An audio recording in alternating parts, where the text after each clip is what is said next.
the catch is, it's all in your head. You're all in your head. I'm all in my head. We're all in our heads, and we do it all the time. We often think that if we stop thinking, we'll fix it. But in reality, we just have to watch what we think about. Thoughts don't mean anything without belief. In life, we have the power to create the life we want to live. But do we? Which brings us to the questions, why and how? Why? So we can understand our thoughts on a deeper level than just thinking, recognizing why we feel this way and where they come from. So you can imagine how much you can start to accomplish if you start replacing what if with what will. And start controlling yourself instead of others. How? Hurting in private. Realizing healing is a process and changing your outlook. Hurting in private. You're probably wondering, what does this have to do with anything? Because we are natural consumers, we're all, unfortunately, a mirror of our internal selves, which leads us to internalize feelings, emotions, and words. We attract what we put in, whether subconsciously or consciously, whether that is knowledge, appreciation, or even deprivation. And yes, this may provide instant gratification, but it also makes us highly reliant on the opinions of others. Imagine how much you can accomplish if you kept your ideas to yourself until you finished them, if you were like white noise. Now, this, of course, isn't easy, but if we all take a step back and consider if their comment is true and whether we can learn from this.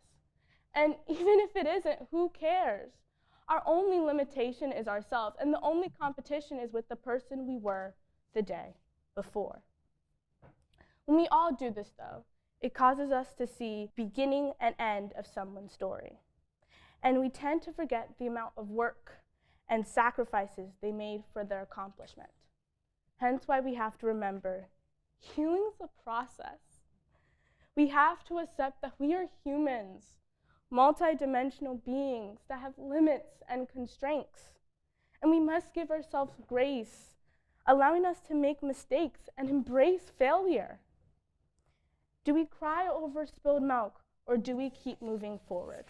Do we accept the bad grade as the end of the world, or do we realize education and knowledge have no boundaries? And do we focus on what needs to be fixed or on what we should have done?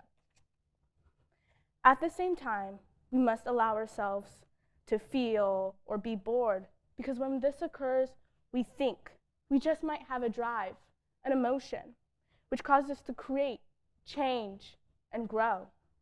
But during this process, we tend to internalize and judge every bad thing we do, and that's okay, especially me.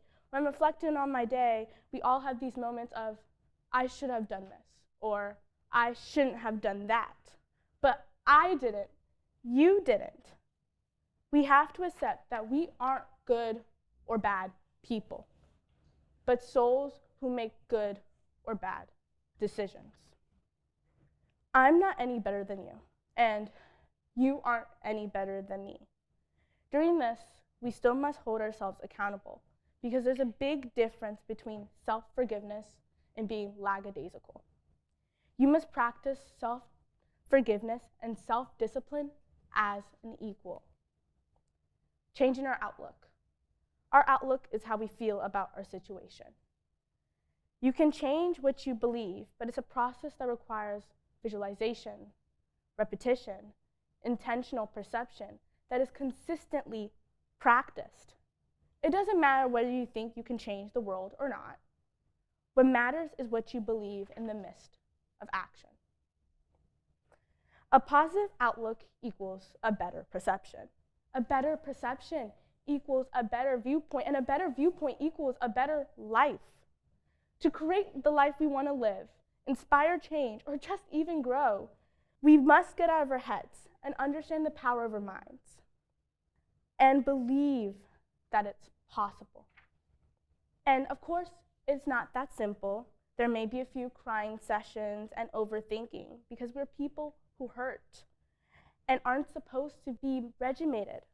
But if we truly want to grow, we must forgive ourselves for not being what other people want or who we think we should be. You don't need to know what you're doing or how to do it, but what you need to know is what you want to do. So get out of your head every now and then. Thank you.